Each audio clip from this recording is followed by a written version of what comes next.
afternoon or good morning pa rin mga kababayan. Sir, this is Jam the Filipino channel ang inyong pong lingkod. So today is April 18, 2026 at tayo ngayon ay papunta dito yan sa may Pound Street, may Michael Holmes Michael Holmes sa Pandayan, may Kawayan, Bulacan at dadalhin po natin sa may SM City North EDSA sa may The Block po yan, bagong pag-asa Diliman, Quezon City. Okay, magbabalik po tayo mamayang unti po pag nakuha na po natin sila. Disclaimer lamang po, ang content po natin ay kalsada at hindi ang passenger. Kaya nga naman sakali man po na may marinig kayo mga pangalan ng lugar, pangalan ng tao, pangalan ng organizations, government of private man yan, ay wala pong kinalaman ng channel na ito at wala pong pinapatungkulan. Lahat po ng pinag-uusapan dito ay pawang dito lamang po yan sa loob at wala pong pinapatungkulan sa labas. Okay po, magbabalik po tayo. Nandito na tayo ng Icar, hindi nga mahirap. Tinan mo si Paul, pang masaya naman siya. Kinabahan lang siya dahil pinilit niyang pumunta ng Tagaytay. Sabi ni Randy FP sa Alvin, good morning, question na po, how about sa baha? Ayan, maganda itong ikat. Sa baha po ng Metro Manila, sa ba yung electric car, dapat ang EVAP, i-push ko nila na i-package ang home charging installation pag bibili ng kotse sa mga car dealers as a package offer po. O, doon muna sa baha. Willing. Actually, wala pa akong naririnig na kuryente sa electric vehicle, no, na lumusong sa baha. In fact, may mga Chinese brands nga na lumalangoy pa sa baha. So, parang natatakot naman ako. Baka makuryente ako sa loob, Willie. Hindi ko makuryente. I'm sure, you know, nagawa na nila lang ang paraan para walang mangyari. So, so far, anywhere in the world, hindi lang sa Pilipinas, maski saan sa mundo, wala pa akong naririnig na kuryente sa loob ng electric vehicle. And lahat naman ng bansa may bahay, hindi lang naman Pilipinas. Sabi natin si Paul, kasi 1.5 years na niyang pagmamayari yung kanyang electric vehicle. Naranasan mo nang bumiyahe ng bumabaha? As much as possible, sir. Iniiwasan. Natakot ka? Mahirap na, sir. Natakot ka? Hindi, pero nung tinanong mo yan sa dealer, sa VinFast, anong sabi sa'yo? May warning ba na, oy Paul, huwag mong gamitin ito, pag baha, huwag mo ilusong? As much as possible, sir. Hindi talaga siya. Pero I think merong certain minutes na pwede. Pero medyo shallow lang siya. Hindi siya yung talagang easily sa submerge. Yeah, passing lang walang problema. Pwede siya. Okay. Pero kung bababad ka doon na, Eh, ba't sabi ni Willie, pwede? Anong model na lang bibilin ko? Anong model yun? ibang model, yung Anong mahal yun. Ano yun? Anong sasakyan yun? Yan yung Yangwang na lumulusong sa, even for 45 minutes or 45 minutes mo? Yeah. So yung mga BYD, hindi kakayanin yung baha? Meron din yung BYD, yung talagang nagpo-float. Yun yung high-end nila. Nagpo-float sa baha? Yes. Anong model? Sila yung sa river. Anong Yun yung okay. Hindi ito yung mga Dynasty. Kasi mahal din yung mga Dynasty model nila eh. Iba yun. Okay, sige. It's under a different brand name already. Okay. Sabi ni Randy FD, kaulit so ikaw naman sumagot. Mark, good morning po. Ask ko lang po how much mag-install ng charger sa bahay at anong electric load capacity. Electric load capacity, hindi ko na maintindihan yun. At need po ba na mag-register sa Meralco para ma-install ang charger ng kotse po at anong difference ng AC at DC charger? Galing po ng mga guests nyo. Go Mark. Yung sa installation po, ang range po niyan is from 20 to 25,000 ang installations niyan. And then 32 amperes yung kailangan natin dyan. Or yung sa 7 kilowatt naman, mas mababa siya. So pwede siya dun sa breaker natin as long as may at least 32 amperes na spare tayo sa bahay. And for the Meralco part, kung 7 kilowatt po yan, kasama naman na po siya. No need na po for Meralco. Pero kung mas tataas pa po dun, hindi na po siya po pwede kasi 3-phase na po. After 7 kilowatt, 3-phase na po ang kailangan natin, which is hindi po applicable sa mga bahay. Okay. Ikaw po, sa bahay mo may setup ka bang special para sa iyo? Same din sa requirement. Okay. So wala ka naman, you did not alter anything or nagpaalam ka sa Meralco, wala naman? Wala naman. What about yung bill mo sa kuryente? Maybe a lot are also wondering, pag may electric vehicle ka ba, sisipa ang bill mo sa kuryente? Sa case ko, sir, since yung battery ni EV3, hindi naman siya ganun kalaki. Yung naging additional sa bill around 1,500 pesos siya. Per month? Per month. Oh, okay. Pero nawala naman yung budget mo for gasolina. Yes, actually, yun yung diba? So, mas panalo ka ba? Mas malaki ba ang budget mo sa gasolina dati versus sa dinagdag na 1.5 sa... Malayo. If ko-compare mo yung gas, mas maganda talaga yung full electric electric talaga dahil mas malaki na sa sale niya. Okay, you were raising your hand? You were saying, okay. Magandang umaga, Sir Louis Basco at Sarah Concepcion. Thank you for monitoring. Sabi ni Lando, akala ko po yung mga modern jeep ay hindi gumagamit ng gasolina kaya nare-recommend at inalis ang mga traditional na jeep. Eh bakit ngayon po affected sila ng oil price? Eh, kasi diesel pala ito ginagamit nila, di ba? But moving forward, Sir Willie, feasible ba na lahat ng jeep natin ay i-convert natin? Wala tayong jeep na traditional, gawin natin electric lahat? Is that doable? If there's a political will, dapat doable yan. Because first, we will not rely on oil. No? Electric vehicle for public transport is actually the way to go. Yun yung marirekomenda ko na sana hindi lang yung mga jeep, pati bus, pati yung mga tricycle, pati yung mga Expressway tayo mo? yung mga Grab, Yeah. pwede lahat electric na. Oo, pero ang problema mo nga doon, yung charging nga, Mark. Kasi ang mga jeep sa probinsya, paano nga sila mag-charge kung kulang-kulang yung charging stations? Yes, actually po, yun po yung pinaplano namin sa EVA kung paano pa po namin mapapalawak yung mga charging stations natin. And currently po, nagkakaroon naman na po kami ng planning ngayon para po dun sa charging stations natin. Okay. Kailangan talaga forward planning tayo, hindi pwede yung pag nandyan na yung mga kotse Saka saka tayo, walang gagawa. yeah, exactly. Hindi pwede yung Exactly. naghahabol palagi. Exactly. So tapos na yung chicken and egg problem eh. Yeah. So for electric vehicles, kailangan talaga aggressive expansion ng charging stations because marami pang natatakot na baka bumalik uli sa gasolina o sa diesel. So kailangan isipin na natin na if you tried it just like Bolt did, mahirap na bumalik sa ICE. Hindi, under your leadership, perhaps dapat yan ang isa sa mga push mo. Kalampagin ng gobyerno na, oy, kailangan na magtulungan tayo dito. Hindi pwede na ang isa mauna dapat halos sabay yung sales at saka yung charging facilities. That's what we're doing. At the same time, nakikiusap kami sa gobyerno dahil yung exemption ng duties for electric vehicle hanggang 2028 lang. So nakikiusap kami sa gobyerno kung pwede i-extend siya from 2020 to 2033, another 5 years. Dahil nung nag-umpisa yan ng 2023 to 28, 23, 24, 25, halos walang electric vehicles eh.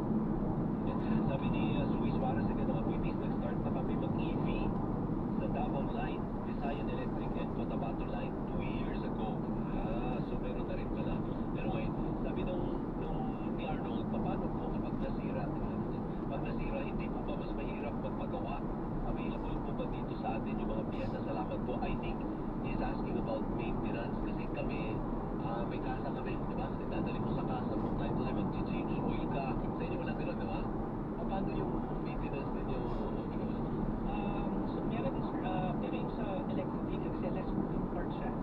So mas mura yung in terms of maintenance, mas mura siya. Pero kailangan mo rin i-maintain. Ibig sabihin may parang may regular maintenance din siya na every so often dadali mo siya sa kasa. Sa case ko, sa car ko, once a year. Once a year lang. No change oil kasi di mo kailangan change oil, di ba?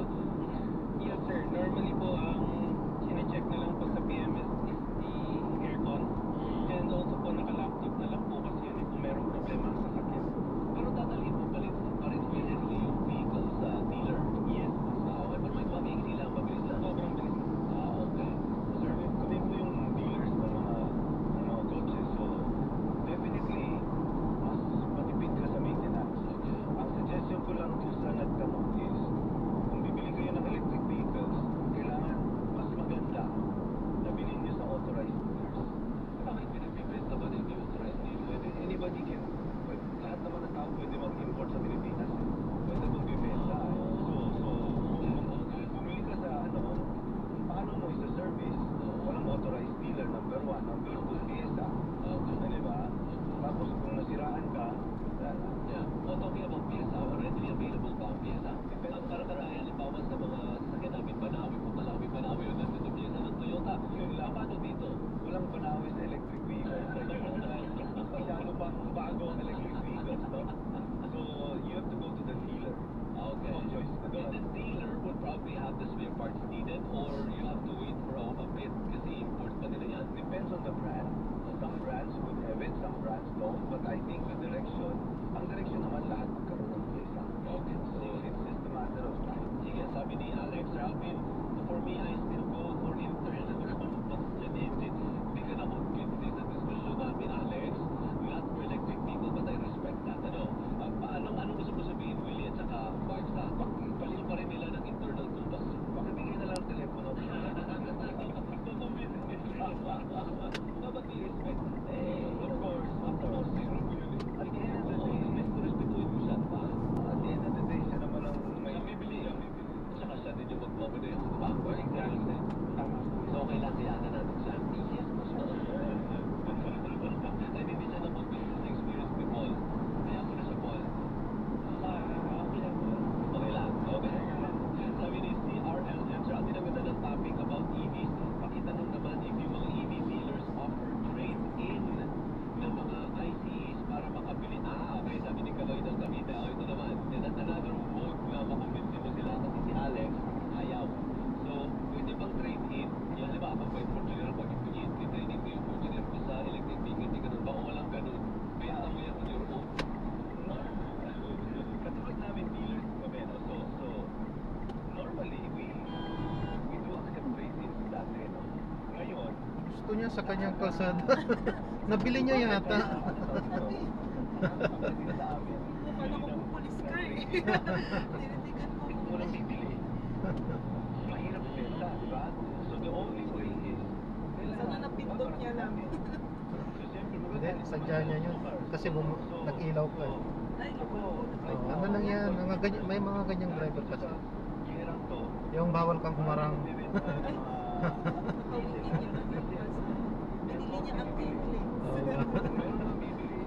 Kailangan yung si Alex ba? Si Alex na mura na yun yan. Diba? Hindi, pero babalik yan. Ako naniniwala ako, babalik sa dati yung presyo. Hindi mag-i-stay dyan. Babalik yan. Pero syempre, magmamatter pa rin to electric kasi wala ka na talagang aalalahanin ng fossil fuel. Sabi na kaibigan ko sa rito na, ay naku Alvin, lalabas na lahat ng sakit niyan habang tumatagal.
kayong maglala dahil ang IVAP at DOE ay nagtutulungan para mas mapalawak palalo ang ating mga charging stations dito sa Pilipinas.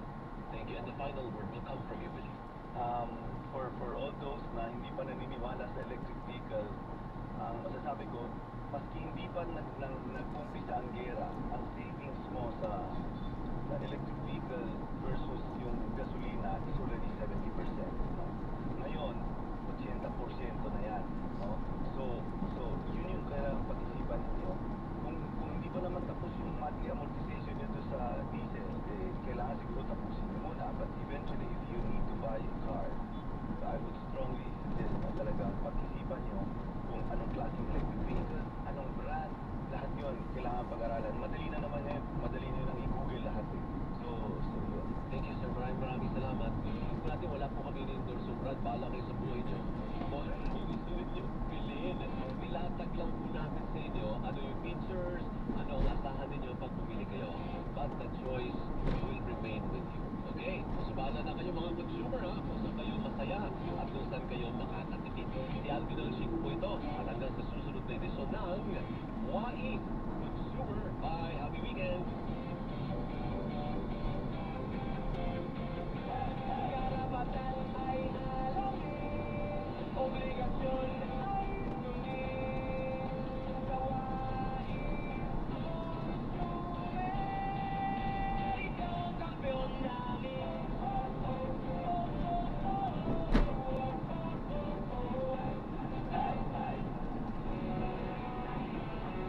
Kampiyon ng consumer protection. Alvin Alsing. Ligtas ang may tamang kaalaman sa disasters at emergencies. Kasama si Ariel Rojas para laging ligtas dapat. Ligtas dapat. Susunod na.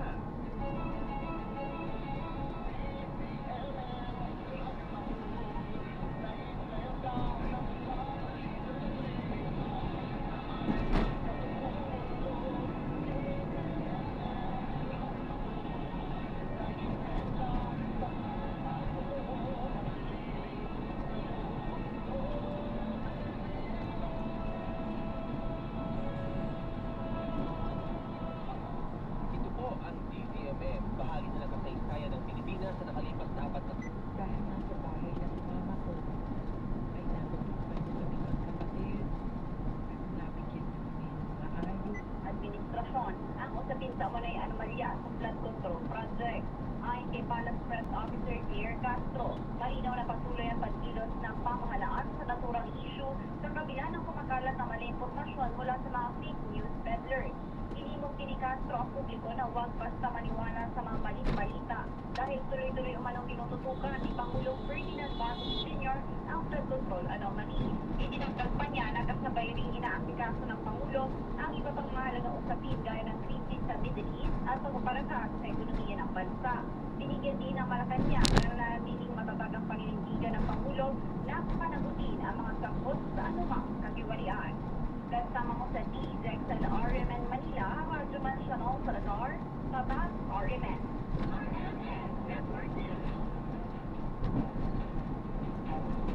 Ngunit tama, mabilis po ang naging desisyon o naging reaksyon sa kalakalan ng crudo sa world market kasunod ng anunsyo ng Iran ng tuluyang pagbubukas ng Strait of Hormuz.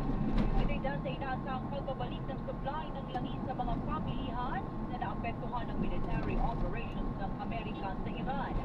Ang Brent crude na basihan ng international contract agad na bumaba ng mahigit 9% o mababa sa $90 per barrel bago nagsara sa $90.38 per barrel. Malaki rin ang naging epekto sa Europe stock market ang pagbubukas ng Strait of Hormuz. Nagbabala naman ng ilang shipping company na bagamat magandang balita sa kanilang pag-aalis ng balangin sa pangunahing ruta ng langis, maaarihan nilang mauwi sa kaguluhan kung magmamadali ang maraming mga barko na makadaan rito. Naunang inihayag ni Iranian Foreign Minister Abbas Araghchi na bukas na sa lahat ng commercial vessel ang Hormuz kasabay ng humihiral ng ceasefire. Ikinatawa naman ni US President Donald Trump ang anunsyo kasabay ng pasasalamat sa Iran. Pero di daw po din ito na mananatili ang US blockade sa Iranian court hanggang walang nabubuong kasunduan ng dalawang bansa. Sinagot naman ito ng Iranian government na nagpahayag na may nakahanda silang kaukulang aksyon kung mananatili ang US blockade. Naglinaw ng imbak o naglinaw rin to na ang imbak nila na enriched uranium na ginagamit o ginamit sa kanilang nuclear program ay mananatili sa kanilang bansa sa liwas. Sa sinabi ni Trump na pumayag ang Islamic Republic na isuko ito sa Amerika. Pinabibilisan ng palasyo sa Department of Energy ang pagpapatupad ng 22 renewable energy projects sa bansa. Ito bilang solusyon sa bansa ng krisis ng langis at upang mapalakas ang alternatibong pagkukunan ng kuryente. Ayon kay Presidential Communications Office, Yusek Claire Castro, sa pamamagitan nito, mapabawasan ang pagdepende ng bansa sa imported na langis na madalas apektado ng mataas na presyo sa world market. Kabilang sa mga pinapabilis na proyekto ng Department of Energy ang 12 solar, 6 na hydroelectric, 2 biomass, 1 wind project, at 1 integrated renewable energy storage system. Sa pamamagitan ng pagpapalawak ng renewable energy, inaasahan ng pamahalaan na magkakaroon ng mas matatag, mas mura, at mas malinis na supply ng enerhiya sa bansa. Pagrepaso sa mga energy policies, iniling ng isang senador. Detalye ng balitang yan mula kay Rajaman Contepata. Nalawagan si Senate Deputy Majority Leader J.B. Ejercito ng pagrepaso sa energy policies ng bansa tulad ng Oil Deregulation Law, Electric Power Industry Reform Act o EPIRA, gayon din ang pagtatatag ng National Fuel Reserve. Kaugnay na ito ng problema sa kasalukuyang deregulated setup ng oil industry dahilan kaya hindi makontrol ang pagtaas ng presyo ng langis. Gini Ejercito, ang krisis sa Middle East ay isang malinaw na wake-up call sa ating gobyerno dahil kahit hindi tayo kasama sa sigalot ay una tayo sa nakaramdam ng epekto nito sa ekonomiya. Iginit ng mambabatas na kailangang maging transparent ang mga oil companies sa pamamagitan ng unbundling kung saan may papakita rito ang breakdown ng cost, buwis at iba pang gasto sa mga produktong petrolyo. Iniling ni Ejercito na i-re-evaluate sa lalong madaling panahon ang kasalukuyang deregulated system sa oil at tingnan kung ito pa ba ang pinaka-epektibong framework para sa bansa. Kasama mo sa DZXLRN Manila, Rajuman Contepata, Tatak RNN. Premium at komisyon ng TNVS at MT Taxi operators dapat pansamantalang ibaba habang may krisis. Detalye ng balitang yan mula kay Rajaman Grace Mariano. Iginiit ni Marikina 2nd District Representative Miro Quimbo sa Land Transportation Franchising and Regulatory Board o LTFRB na atasan ang mga operators ng Transport Network Vehicle Services at Motorcycle Taxi na pansamantalang ibaba ang kanilang mga kinukolektang premium o komisyon sa kanilang mga drivers at riders. Ayon kay Quimbo na siya rin presiding officer ng House DECA-TRI Committee, malaking tulong ito sa mga TNVS riders o drivers sa harap ng tumataas na presyo ng mga bilihin dulot ng pandaigdigang krisis sa langis. Hiling ni Quimbo sa LTFRB gamitin ang administrative supervision sa lahat ng TNVS at MC taxi operators para matulungan at matiyak na magpapatuloy ng pagpasada ang kanilang mga drivers at riders. Binigyan din ni Quimbo na bilang transportation regulatory arm ng gobyerno ay dapat gawin ng LTFRB ang lahat ng paraan upang matulungan ang mga drivers at riders ng public. Kasama mo sa DZXL RNN Manila, Rajuman Grace Mariano, Tatak RNN. Grupong Manibela, kakausapin ang iba pang transport crew para sa puwersa at mas malakihang transport strike sa susunod na linggo. Detalye ng balitang yan mula kay Rajuman Gerald Ulep.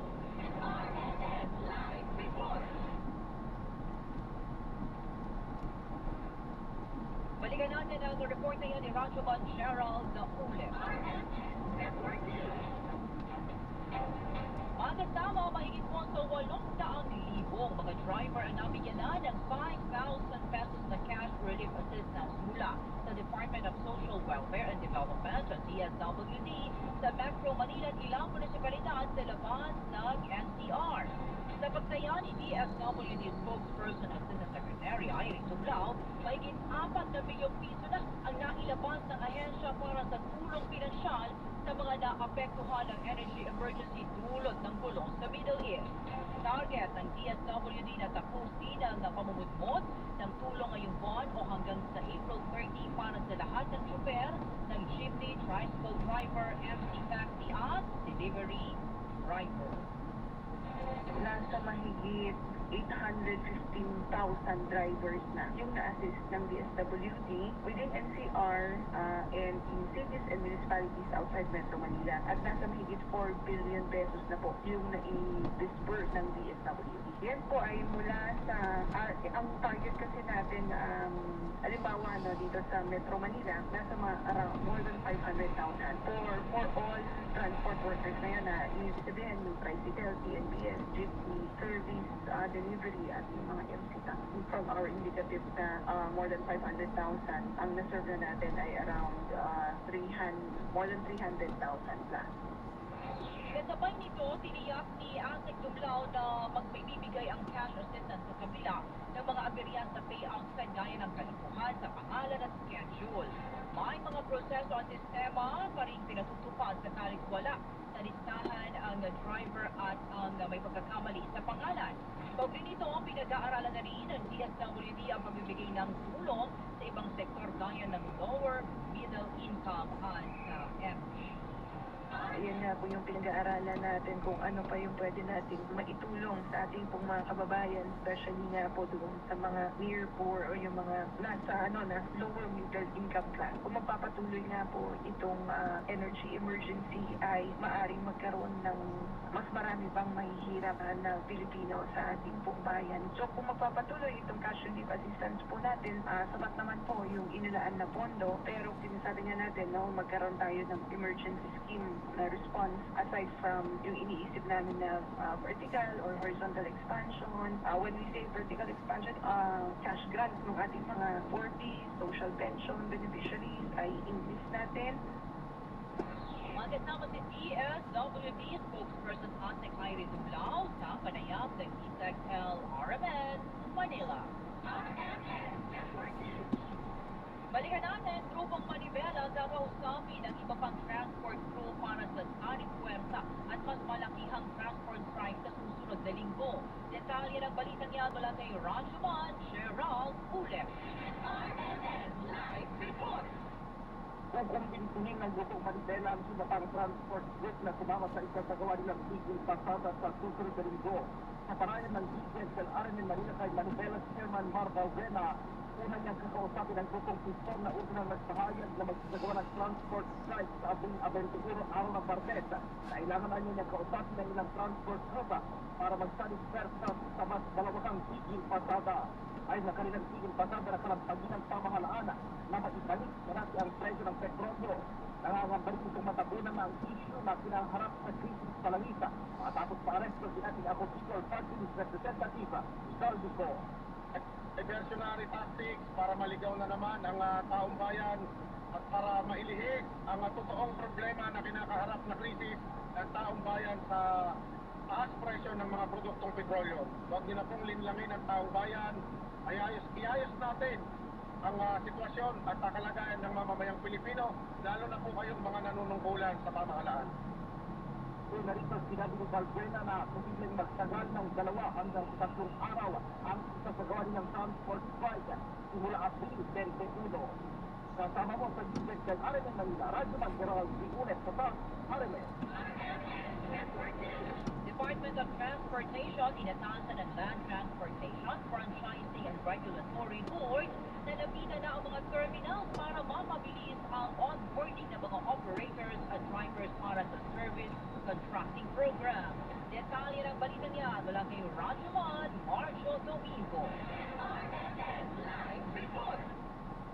Nagbigay na na direktiba ang Department of Transportation sa Land Transportation and Pricing Regulatory Board o LTFRB na lapitan na ang mga terminal para sa Net Certification Capping Program. Ayon kay DOT or Acting Secretary Giovanni Banday Lopez Jr., layo na nasabing direktiba na mas mabilis ang onboarding ng mga operators at drivers para sa nasabing programa. Ayon kay Lopez, ito ay matapos ng ulat na matuwa ng mga unang rollout dahil sa mabagal na onboarding para sa operators at drivers.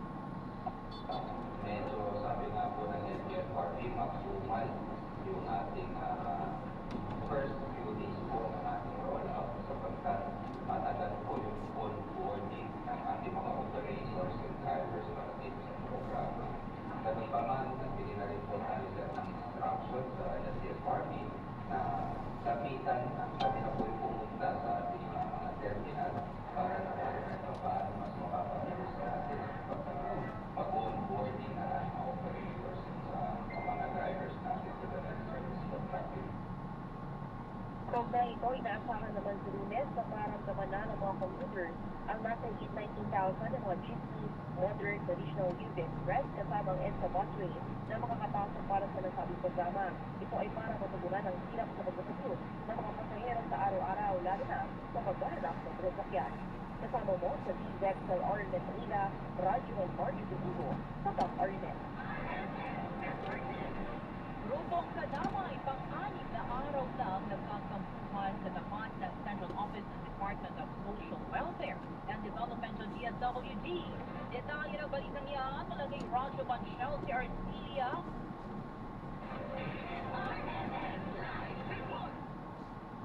Nagkanagtagan ulit ang grupong Kadamay sa tapat ng Central Office ng Department of Social Welfare and Development o DSWD ngayong araw. Ayon sa grupo, sinimulan nila ang kanagtagan kahapon dahil mag-iisang linggo na umano silang nagkakampuhan sa naturang area pero hindi pa rin nila natutugunan ang kanilang panawagan. Kwento pa ng grupo, kinuha ng mga pulis kagabi ang malaking banner o tarpaulin nila kung saan nakalagay ang kanilang panawagan sa usoy ng tulong pinansyal na dapat ay noong nakaraang taon pa nila natanggap. Bigla nilang inablot yung tarp namin dyan na nakalagay doon yung panawagan. Tapos, hindi na nila ibinalik. Bigla na nilang kinuha doon. So, na-drop na natin sila. Maraming salamat po sa panonood hanggang sa muli.